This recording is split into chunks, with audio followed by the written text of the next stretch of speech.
नमस्कार, मैं हूं कुंवर अभिषेक सिंह, हाजिर हूं आपके बीच एक खास मुद्दे पर चर्चा करने के लिए। और आज का मुद्दा भी वही है, शूटर से गैंगस्टर बने अमर सिंह हत्याकांड। धनबाद जेल में हुई इस वारदात ने यूपी, झारखंड और आसपास के पड़ोसी राज्यों में भी चर्चा का विषय बना हुआ है। वैसे भी ये 4 राज्यों के लिए मुश्किलें खड़ा कर रहा था और रंगदारी के साम्राज्य में ये बड़ा नाम बन गया था। अब सवाल है कि अमर सिंह, एक शिक्षक का बेटा, इतना बड़ा शूटर कैसे बना, कैसे वो धनबाद जेल में आया। इसकी कहानी हम पहले ही आपको बता चुके हैं।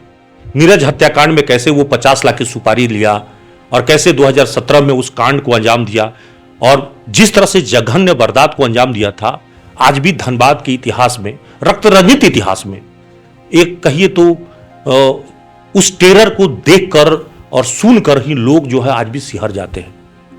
जैसा वो कांड को अंजाम दिया था, वैसे ही कांड में वो खुद भी मारा गया। फर्क यही है कि उसने खुले में घटना को अंजाम दिया था। 7 बजे दिन दहाड़े उसने नीरज सिंह समेत 4 लोगों को गोली मारी थी, और उसके साथ भी यही हुआ है। जेल के भीतर में, बिल्कुल अस्पताल वार्ड में उसको मारी गई है और उस पर 9 गोलियां बरसाई गई थी। अब सवाल है कि भाई, नीरज की तर्ज पर जैसी इसकी नीरज की प्लांट बे में हत्या कराई गई, उसी प्रकार से क्या अमन सिंह की भी हत्या प्लांट बे में कराई गई? तो इस सवाल का जवाब भी हां ही है। अब समझ में आ रहा है कि शूटर के पीछे शूटर कैसे लगा। तो इस खेल की परत जो है, जो मोहरा है, पहले हम आपको वो तस्वीर दिखा रहे हैं। वो तस्वीर आप देख लीजिए। वो तस्वीर है जो सीधा साधा इस वक्त में आपको स्क्रीन पर नजर आ रही है। वो तस्वीर ये है सुंदर महतो की, लेकिन ये सुंदर महतो है नहीं। आपको ताज्जुब होगा कि ये सुंदर महतो के नाम जो है वो फेक नाम है। दरअसल इसका असली नाम रितेश यादव बताया जा रहा है और ये यूपी का रहने वाला है। कुछ माह पहले ही ये धनबाद में अपना ठिकाना बनाया था और शहर में नहीं रह रहा था, शहर से काफी दूर बगल में पड़ोसी जिला बोकारो के तेलो में अपना ठिकाना बनाया था। और पुटकी में एक बाइक चोरी के आरोप में ये 25 नवंबर को गिरफ्तार होकर धनबाद जेल भेजा गया है। इतनी कहानी है। बस इस मासूम चेहरा को आप देखिए तो आपको लगेगा नहीं कि इतना बड़ा शूटर होगा। वैसे भी शुरुआती दिनों में जब आप अमन सिंह को देखते होंगे तो उसे को भी देखकर आप नहीं समझ में आया होगा कि इतना बड़ा शूटर होगा, लेकिन बाद में वो बहुत बड़ा गैंगस्टर नाम बन गया। अब रितेश यादव उर्फ सुंदर महतो, इसकी जो फर्जीवाड़ा की कहानी है, इसकी जांच चल रही है और जेल आईजी इस मामले की जांच कर रहे हैं। इसके बाद सीआईडी के आईजी खुद इस मामले की जांच कर रहे हैं। अभी तक का जो ताजा अपडेट है वो यही है कि इस पूरे मामले में, चूंकि जेल में हथियार कैसे पहुंचा, इतनी हाई प्रोफाइल सिक्योरिटी वाली जगह पे कैसे वारदात को अंजाम दिया गया, तो लैप्सेस जो है वो तो दिख रहा है। और इसी के आरोप में जो जेलर हैं मुस्तकीम अंसारी, उनको तो निलंबित किया ही गया है। इसके अलावा 4 अन्य कारापाल, कक्षपाल हैं, उनको भी निलंबित किया गया। यानी कुल 5 कर्मियों को, जेल कर्मियों को निलंबित किया गया है और 2 संविदा पर, दरअसल पूर्व जो आर्मी, एक्स आर्मी मैन हैं, उनको भी संविदा पर रखा गया, तो 2 की संविदा समाप्त की गई है। यह हो गई इतनी कार्रवाई। लेकिन उसके इतर जो है, अब सवाल है कि क्या ये अकेला इस घटना को अंजाम दिया? तो अब इस सवाल का जवाब पुलिस को ढूंढना है और जो जांच कमेटी बनी है उसको ढूंढना है। लेकिन अभी तक जो नाम आए हैं सामने वो ये है कि अमन सिंह का खेल का खात्मा करने का काम कोई और नहीं, उसका ही बॉस कर दिया। उसका ही जो है गुरु, जिसने इस पेशे में उसको इतना बड़ा शूटर बनाया, दरअसल उसमें बड़ा नाम रिंकू सिंह का है। यह रिंकू सिंह वही है जो नीरज हत्याकांड में भी बतौर शूटर इसकी भूमिका शामिल थी और कुछ दिन पहले धनबाद जेल में भी था, अभी बेल पे निकला है। अब रिंकू सिंह की अदावत अमन से कैसे हो गई? दूसरा एक और शख्स का नाम आया है और वो है आशीष रंजन उर्फ छोटू सिंह, धनबाद के हीरापुर का निवासी है। सतीश सिंह हत्याकांड में मटकुरिया में 2020 में यह घटना हुई थी, उसमें इसका नाम आया था और तब से फरारी है। इसने इस हत्याकांड की जिम्मेवारी ली है बजाते ऑडियो जारी करके। इसकी रिपोर्ट हमने दिखाया भी था। इसकी बातों में सत्यता क्या है ये अब धीरे धीरे सामने आने लगी है। तो सवाल है कि क्या अंडरवर्ल्ड के तर्ज पर धनबाद में माफियागिरी का राज चल रहा है और अपराधी धनबाद में जो कोयला का साम्राज्य है उसमें वर्चस्व कायम करने के लिए, रंगदारी के वर्चस्व बनाए रखने के लिए इस तरह का काम कर रहे हैं। क्योंकि अमन सिंह भी इसी पेशा में तो शामिल था और अमन सिंह के बारे में भी यही बताया जा रहा है कि उसने कोयले में भी हाथ आजमाया था अपने भाई के जरिए। पूरे मामले पर हम चर्चा करने के लिए आज हमारे बीच एक वरिष्ठ पत्रकार अमर तिवारी जी भी हैं, जो कोयलांचल के हर घटना पर बड़ी तीखी नजर रखते हैं, लिखते भी तीखा है। चलिए जरा उनसे बातचीत करते हैं। अमर जी, पहले तो न्यूज एनपी के स्टूडियो में आपका स्वागत है। धन्यवाद। ये घटना आपके नजरिए से क्या नजर आता है? गैंगवार की संभावना बढ़ गई है क्योंकि जेल में ही घटना हुई है और जेल में ही कुख्यात अपराधी अभी भी हैं, तो आगे भी अमन के जो गैंग से अलग हुए लोग हैं, क्या इसके बदले लेने के लिए वो आगे नहीं आएंगे? फिर से गैंगवार की संभावना नहीं बढ़ी है? बिल्कुल बढ़ी है। इसकी पृष्ठभूमि तो यही है कि गुरु चेला मिलकर के जो काम करते थे, पैसे को लेकर इन लोगों के बीच में दूरियां बढ़ी। जो आशीष रंजन छोटू सिंह इसकी जिम्मेवारी ले रहा है, उसकी ओटियों की सत्यता और सत्यापन तो पुलिस वालों को करना है, संबंधित एजेंसियों को करना है। लेकिन ये बात जनमानस में है कि आशीष रंजन के मार्फत अमन सिंह ने जेल के अंदर से रहकर कई काम करवाए थे, गैर वाजिब काम, और जो उसके मेहनताना देने की बात थी वो उस पर खरा नहीं उतर रहा था। काम करवाने के बाद अमन मुकर रहा था। कहा जा रहा कि 30 लाख रुपया वो महीनवारी वसूलवा रहा था। 30 लाख रुपया रंगदारी तो व्यवसायियों से ही जाता होगा ना? बिल्कुल, ये इसका लेखा जोखा तो वही लोग जानते होंगे, उसके परिजन जानते होंगे, उसके शागिर्द जानते होंगे, उनके गुर्गे जानते होंगे। ये तो बात बिल्कुल सही है, पैसा तो आ ही रहा था और पैसे को लेकर ही इन दोनों के बीच में अदावत बढ़ी। अब उसको खतरा होने लगा, जैसा कि उसने ऑडियो में भी कहा है कि उसके मरवाने की कंस्पिरेसी, साजिश, षड्यंत्र अमन ने जेल के भीतर से ही रचना शुरू किया था। परिजन की बात कर रहे हैं तो हम परिजन की बयान भी सुना देते हैं, क्योंकि पोस्टमार्टम के बाद परिजनों ने मीडिया से बात भी किया है। तो हम उनके शूटर अमन सिंह के हत्या कांड के बाद इस मामले में परिजन क्या कह रहे हैं, परिजनों का बयान हम सुना देते हैं। और साथ ही साथ इस मामले में चूंकि जेल के जो आईजी हैं उमाशंकर सिंह, उनका भी बयान आपको सुना देते हैं कि जेल आईजी इस मामले पर जो कार्रवाई कर रहे हैं और फर्दर जो जांच जारी है उस पर उनकी प्रतिक्रिया क्या है। हमारा छोटा भाई था ये। क्या सूचना हमको सोशल मीडिया पे मिला, उसके बाद हमारे यहाँ का थाना जो है हमको सूचित किया। उसके बाद हम लोग जो है भगे वहाँ सतान को पड़ता है उत्तर प्रदेश। क्या सूचना मिला थाना से कि ऐसी ऐसी घटना घट गई है, तुम्हारे भाई को गोली मार दी गई है। षड्यंत्र है, सुनिश्चित जो है प्लान है ये पिस्टल कहाँ से जाएगी जेल में डंडा जाता नहीं है, पिस्टल तो बहुत बड़ी चीज है और 7 गोली बताई जा रही है। हम तो चाह रहे हैं कि इसमें जो है निष्पक्ष जांच हो और सीबीआई जांच होनी चाहिए। सब साफ है। आदमी जो है जिम्मेदारी ले रहा है कि मैं मरवाया हूँ।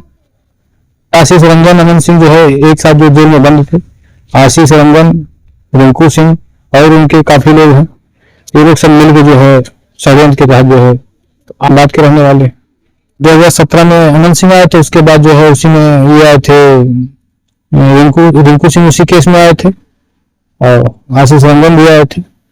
ग्रेजुएशन था उनका इलाहाबाद से, पढ़ने में अच्छा था, लेकिन ये हत्या में होने के बाद हम लोगों को पता चला कि इस तरीके का नाम आया है। तो हम जो है घर से आए यहाँ मुलाकात करने, पूछे तो बताया कि देखो हम उसमें मामले नहीं थे। हमारे गांव में एक बार जो है आपसी जमीन को लेकर विवाद हुआ, तो उसमें जो है गोलियां चली थी, तो उसमें दोनों पक्ष जो है जेल गया था। उसमें इनका भी नाम आ गया था जो कि थे नहीं। बस वहीं जेल जाने के बाद वहां अपराधियों से मुलाकात हुई, वहीं इनको जो है सब संपर्क में लाए, रास्ता भटक गए। जेल मैनुअल्स के आलोक में जो नियमों का पालन किया जाना चाहिए था, उसमें लापरवाही कर्मियों को चिन्हित किया गया है, उनके खिलाफ कार्रवाई की गई है। जेलर को निलंबित हम लोगों ने किया है, उनकी जगह पे अन्य जेलर को हम लोगों ने पदस्थापित किया है। जो घटनास्थल था उसको प्रॉपर हम लोगों ने सैनिटाइज किया है बैरिकेड करते हुए। राउंड द क्लॉक हमारी 3 टीम बनी हुई है जिला प्रशासन के द्वारा, जो लगातार हर वार्ड को चेक कर रही है। एक अलग से डेडिकेटेड टीम है जो सीसीटीवी कैमरे की निगरानी कर रही है, हर एक फुटेज की जांच कर रही है। जो हथियार प्रयुक्त हुए थे वो काफ़ी सघन प्रयास के बाद, सघन छापेमारी के बाद बरामद कर दिए गए हैं। कुल हम लोगों ने 4 FIR दर्ज किए हैं, जिला प्रशासन ने एंड जेल प्रशासन ने मिलकर। पुलिस अपने स्तर पर अलग से जांच कर रही है। जुडिशियल इंक्वायरी के लिए DC साहब ने प्रिंसिपल डिस्ट्रिक्ट जज सर को अनुरोध किया है और हमारी जो टीम बनी है और जिला प्रशासन की ओर से जो टीम बनी है वो डिटेल इसके ऊपर जांच कर रही है। जांच के बाद और भी तथ्य स्पष्ट हो जाएंगे। उसके बाद जो भी इसमें दोषी पदाधिकारी होंगे, कर्मी होंगे, उनके खिलाफ कड़ी से कड़ी कार्रवाई की जाएगी। तो आपने कहा कि परिजन तो सीधे तौर पे कह रहे हैं कि ये पूरी तरह से साजिश करके हत्या कराई गई है। बिल्कुल साजिश के तहत ही इसकी हत्या कराई गई है और इनका जो इतिहास था, जिस तरह से नीरज सिंह की हत्या हुई थी बेरहमी से, निर्ममता से, उसी तर्ज पर इसकी भी हत्या जेल के भीतर, सुरक्षा के भीतर, हॉस्पिटल वार्ड में इसकी हत्या कराई गई। बिना एक बात बताइए कि एक आदमी, सिंगल एक आदमी नॉन राउंड फायर कर दे और एक दुर्दांत अपराधी को, जो कुख्यात है और गैंगस्टर है, बड़ा नाम है, सिर्फ सुंदर महतो उर्फ रितेश यादव से यह संभव था? नहीं, बिल्कुल नहीं। ये तो बात साफ जाहिर है, जाहिरा तौर पर आप कह सकते हैं कि एक अकेला अमन सिंह को नहीं मार सकता है। पिस्टल से भी मिस्टेक छीना झपटी में वो कहीं उलटवार न कर दे, पलटवार ने, इसलिए इसकी पूरी मुकम्मल व्यवस्था जेल के अंदर लोगों ने एक दूसरे गुट ने की होगी और तभी उसको काबू किया हो, घेराबंदी उसकी की गई होगी और सटा के पहले एक गोली मार के उसको काबू कर लिया गया और फिर बाद में गोलियां तड़तड़ा दी गई होगी। लेकिन एक अकेला आदमी तो कोई भी किसी को, अलर्ट आदमी को, जो हॉस्पिटल में अलर्ट है, जो एक एक लोगों पर नज़र रखता है, जिसको पहले से अंदेशा है, आशंका है कि मेरी हत्या कराई जा सकती है, वो हमेशा कहता रहा था। उसके परिवार मतलब है कि 2-3 अन्य अपराधियों का सहयोग रहा होगा, जेल के अंदर जो कर्मी है उनका सहयोग रहा होगा, तभी ये वारदात को अंजाम दिया गया होगा। जेल कर्मी तो लापरवाह रहे होंगे। जेल कर्मी का सहयोग सीधी तौर पर आप नहीं कर सकते हैं क्योंकि वो एक जवाबदेह जगह पर हैं। लेकिन जेल के भीतर में वर्षों से हम सुनते आए हैं कि वहाँ पे गुटबाजी, हाथापाई, मारपीट वगैरह वगैरह होता रहा है। संभव है बिना किसी जेल कर्मी के सहयोग के आप कोई हथियार घुसा दें अंदर में, जहां 3 लेयर चेकिंग है, CCTV की मॉनिटरिंग है, इतना हाई सिक्योरिटी है, कैसे संभव है? नहीं, ये तो लैप्सेज है, ये चूक तो मानवीय भूल, ये आप कह सकते हैं। कैमरा पे नज़र ना हो, कैमरा बाद में बैक करके नहीं देखा गया हो, अभी देखा जा रहा है। जब घटना घट गई तो अलर्ट हुआ है प्रशासन, लेकिन का बरखा सब कृषि सुखाने, जब चिड़िया चुग गई खेत, तो आप देख रहे हैं, आप सारी व्यवस्था। 2-3 लोगों का जो नाम आ रहा है, सतीश साहू का, रमानी का, और भी 1-2 लोगों का नाम चर्चा में है कि उन लोगों ने जो है मदद किया इस पूरे मामले में। इसके अलावा आपने देखा कि जो जेलकर्मी हैं, कारापाल हैं, उनको भी निलंबित किया गया है। तो इसका मतलब है कि प्रशासन ये मान रही है कि एक बड़ी सुरक्षा चूक हुई है। बिल्कुल, चूक, बगैर चूक के तो ये घटना हो ही नहीं सकती है। ऐसे लोगों के खाना रोज पहुंचते हैं, VIP लोगों के खाना, मटन, चिकन वगैरह वगैरह, बर्थडे पार्टियां होती है जेल के अंदर में। लेकिन कुछ चीज़ें जो जिसकी इजाज़त नहीं होनी चाहिए, ये मैं दावे के साथ कह सकता हूं कि जेल के अंदर देखिए, कुछ दिन पहले भी जेल की तलाशी ली गई लेकिन कुछ नहीं निकला। चुनटी वगैरह छोटी छोटी चीज़ें निकली, ब्लेड भी अगर निकला हुआ एक आध वो तो अलग चीज़ है। लेकिन अभी जब इसकी बारीकी से तलाशी ली गई तो 6 मोबाइल जब्त हुए।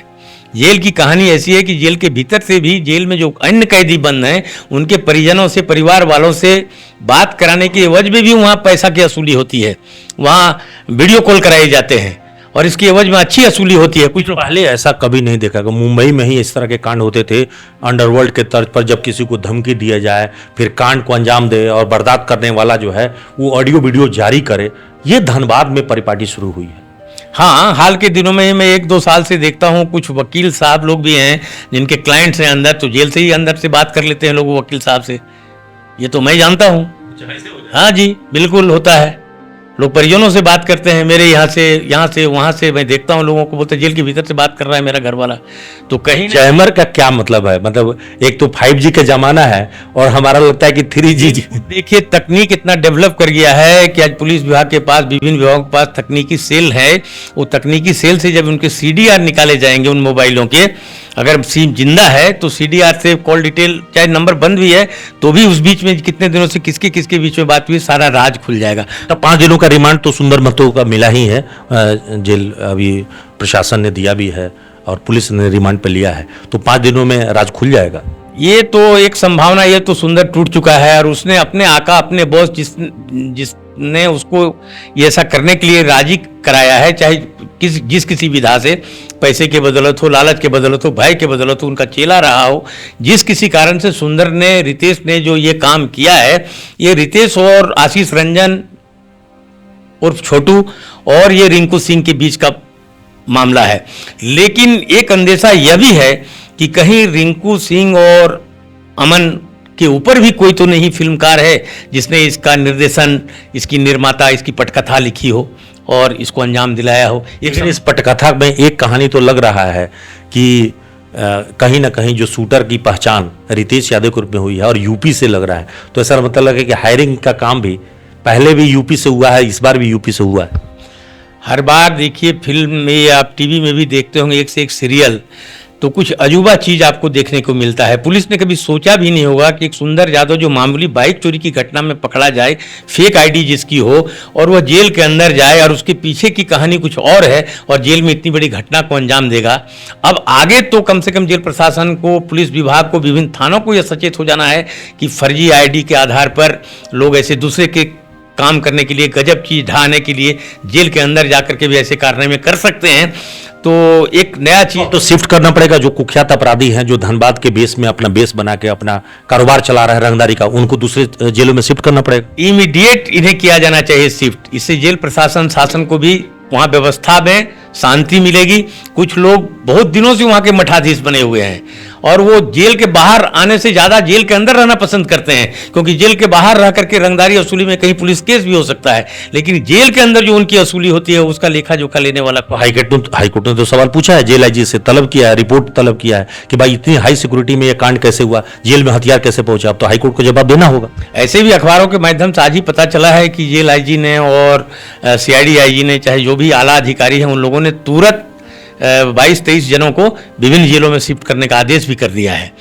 तो एक कार्रवाई तो ये होगी। अब पुलिस के पास जो बचता है इसको सुलझाने का मामला कि आर्म्स अंदर गया कैसे और इसका आपूर्तिकर्ता कौन है, ये बात सुलझ जाएगी तो पूरा मामला लगभग निर्चीर हो जाएगा।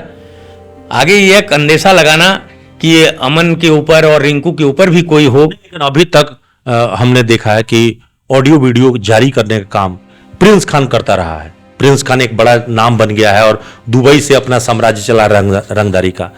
ये आशीष उर्फ छोटू सिंह जो है, ये ऑडियो जारी करके क्या संदेश देना चाहता है कि यहाँ कमान जो इसका है अमन सिंह का, वो अपने हाथ में हासिल करना चाहता है। देखिए, जिनके कनेक्शन यूपी से रहे हैं, चाहे वो मुख्तार अंसारी हों, चाहे मुन्ना बजरंगी हों, चाहे वो विकास दुबे हों, ये अमन सिंह हों, तो यूपी वाले लोगों का एक स्टाइल होता है इस तरह का कि ये बाजार में जब तक ये मैसेज नहीं जाएगा, ये मैसेज भी प्रिंस खान ने ऐसे करके ही ऑडियो वीडियो वायरल अपने लोगों के माध्यम से करके बाजार में ये संदेश दिया कि ये खोपड़ी खाली उड़ा दूंगा, खोपड़ी खोल दूंगा, ऐसे करके। तो ये अब देखा कि अमन सिंह के बाद अगला कौन। तो अब तो लोग चाहेंगे कि भाई कार्रवाई अन्य भी अपराधियों पर हो, अन्य भी गैंगस्टरों पर कार्रवाई हो, क्योंकि धनबाद में शांति तभी मिलेगी जब सभी तरह के जो अपराध हैं वो खत्म हो और खास करके जो गैंगस्टर का साम्राज्य है, जो काला साम्राज्य है, आर्थिक तंत्र, उन पर चोट हो।